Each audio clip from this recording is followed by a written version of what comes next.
guy who has the freedom to kind of go everywhere. But Ali put in a great shift, and I couldn't be happier for the players. There's a lot of smiling faces in there, and a weight that is lifted off of a lot of guys, and now we have to continue to push and not be satisfied. We have a schedule now where we have some Saturday, Wednesdays, and you can pick up or drop points quickly now. So we have to take this momentum and continue to get better. Go ahead, Matt. Jim, that robot save, you've mentioned it a couple times. Is that a moment that in games past that maybe the shoulders slump and your guys kind of switch off a little bit?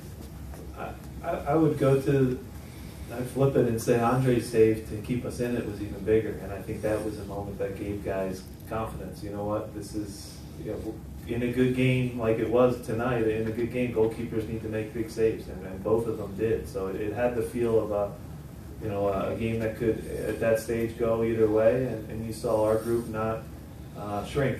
I think guys got bigger, and it was really good to get the 3 goals, and I'm really proud of that, but I'm actually more proud of the clean sheet, the 0 that we kept. Did Red Bull have chances? Absolutely. They're going to create chances. We created a lot of chances as well. But to have a big save or a big tackle in the box, I think the guys really laid it on the line tonight, and I'm really proud of the players. Go ahead, Ryan, here on the right.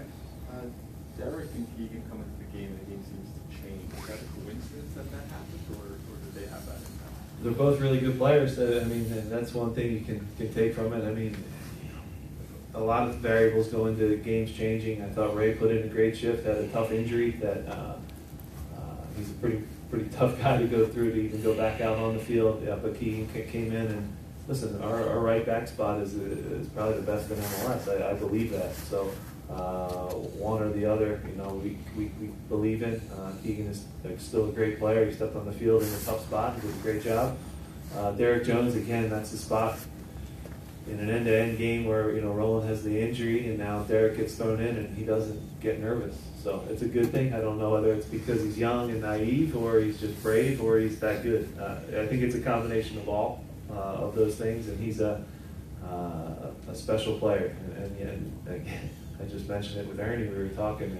Imagine the midfield now for the US U20s with Kid Adams and Derek in there. That's pretty special. That's two incredible athletes that are really good soccer players as well. Greg, third row on the right. Coach. Yes. So Blake really has been sharp the last couple of games. Can you talk about how, when he steps his game up, it kind of it permeates through the rest of the team? Of course, it's pretty simple. When you don't give up goals, you're going to get points, right? So Andre, we were going good last year. I think made a lot of big saves, and in these past few games now in LA, some big saves in training. He's really raised his level. He's trying to make that next step as a young goalkeeper, because he still is a young goalkeeper. I thought he had an excellent game tonight. Confidence to pass out of the back, which is something we really stressed tonight, just to, again, remain calm under the high press that Red Bull does. It's no secret to what they do. They're darn good at executing it, and our guys pass the ball well on a night where they usually disrupt a lot of things. And it starts with Andre's feet at the back, getting better with his distribution. I thought that was solid too. But then again, it goes down to the big saves and the key moments in the box that he had tonight that kind of gave everyone a little bit of a breath and know that, yeah, we might get beat here, but this guy has our back. That was a collective effort from the defense tonight. Go ahead, Kevin. Jim, CJ's always played well in the spring, the last 2 years he's been here. He scores a bunch of goals, and then he always hits this patch in the summer where he just seems to go cold. Is this new year? You try to pick us apart in every which way. You can try to continue to try it and pass blame and criticize, but we're together. Who, me specifically? Yeah, you specifically. Well, no, but I'm not. That's not what I'm asking, right? You're trying to take a shot at CJ. No, I'm not taking a shot. I'm giving him. I just said he's been very good. Yeah, he'll be fine. CJ he's got will be 7. fine. He's got 7 now. And CJ will continue to score goals. Okay. He's a good goal scorer. So what? And this is 2017. Yeah, I don't think that was fair, but okay. Jonathan, front row on the right. The Pico Pines combination. Yeah. What did you see tonight? Is that something, not only those two, but those two of those particular positions that you think you might say? They both put in a good game tonight. I think Chris is worked through tough situations for sure.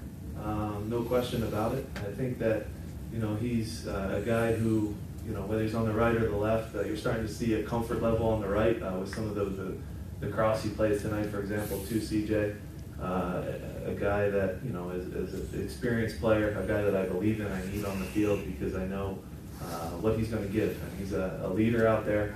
Has it been his best season in terms of assists and goals? No, absolutely not. But he's a guy who now can continue to get better each and every game. And we know that, you know, once he gets confidence and fights through this, he's going to finish plays. And he's a guy who's done it in this league for a while. Fafa adds a different dimension. The defense doesn't know what he's going to do, where he's going to pop up. I don't think a lot of people know what he's going to do on our team sometimes too, when he goes on the wayward dribbles across the field. But he's a guy who is growing within the group and trying to work to get better each and every day. And I thought he put in a good game as well. Threatens the defense. You know, he makes them backpedal, which is something that is different. He runs at guys with speed. He's unpredictable. So, yeah, happy with both guys. And Herbers, I thought, actually came in tonight and really had some good pressure to the ball. A couple more, Joe, on the right. Jim, do you have any updates on Ray and Roland?